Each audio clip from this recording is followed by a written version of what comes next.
పిల్లని తేవాలి. పిల్లని తేవడం అంటే యోగ్యమైనటువంటి పిల్ల కావాలి. ఎక్కడున్నది అని ఆలోచించాడు. కాశీరాజు గారు స్వయంవరం ప్రకటించాడు. ఆయనకి 3 కుమార్తెలు, అంబా, అంబిక, అంబాలిక.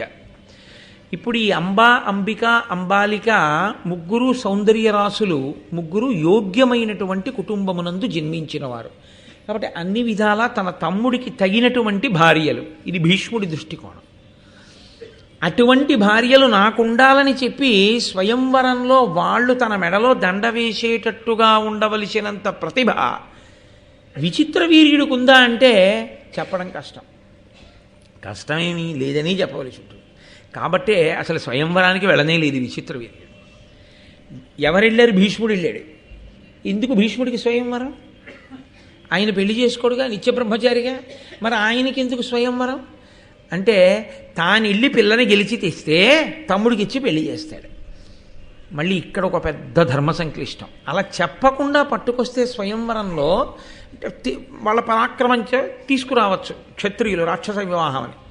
ఎవరెత్తికెళ్ళారో వాడు చేసుకోవాలి. కాబట్టి ఇప్పుడు భీష్ముడు చేసుకోవాల్సి ఉంటుంది. కాబట్టి భీష్ముడు మహాధార్మికుడు. ఆయన స్వయంవర మంటపానికి వెళ్ళాడు.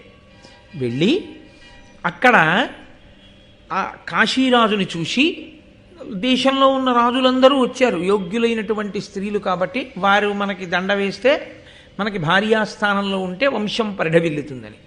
ఇంతమంది రాజులు సమావేశంలో ఉండగా ఆ 3 కన్యల్ని సభామంటపంలోకి వెళ్ళి తన రథం ఎక్కించుకున్నాడు.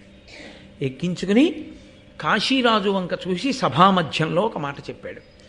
నేను సుక్షత్రియుడను, శంతర మహారాజు గారి యొక్క కొడుకుని. నేను ఈ 3 పిల్లల్ని కూడా అపహరించి తీసుకెడుతున్నాను. ధైర్యం ఉండి నాతో పోరాటం చేసి నిలబడగలిగిన వాళ్ళుంటే నాతో యుద్ధం చేసి పిల్లల్ని దక్కించుకోవచ్చు. క్షత్రియులకు అధికారం ఉంది కాబట్టి పిల్లల్ని నేను రాక్షస వివాహము కొరకు తీసుకెడుతున్నాను. కానీ ఈ పిల్లల్ని నేను చేసుకోను.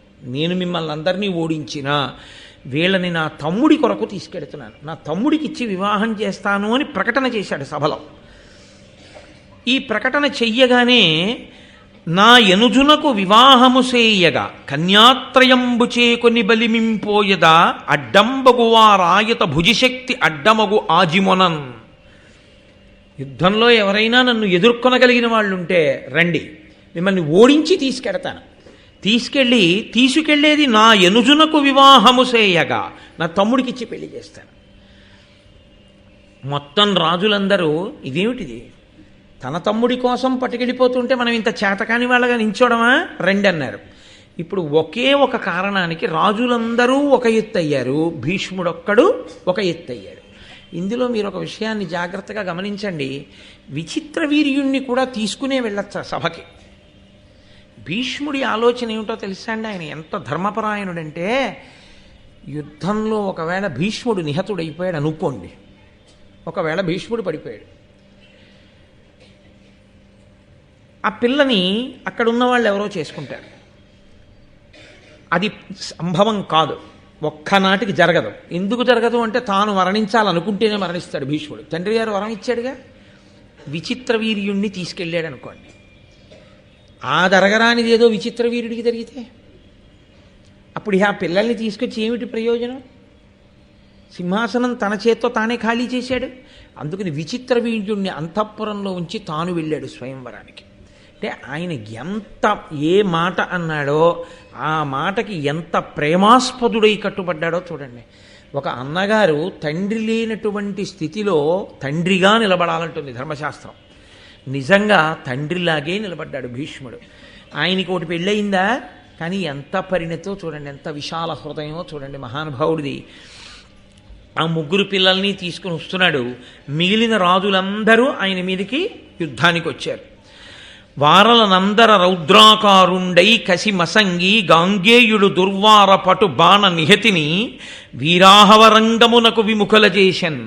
భీష్ముడొక్కడే మిగిలినటువంటి రాజులందరినీ కూడా, ఇన్ని వేల మంది రాజుల్ని భీష్ముడొక్కడే ఓడించి తెగటార్చి ఆయన ఆ 3 కన్యల్ని తీసుకుని వెళ్ళి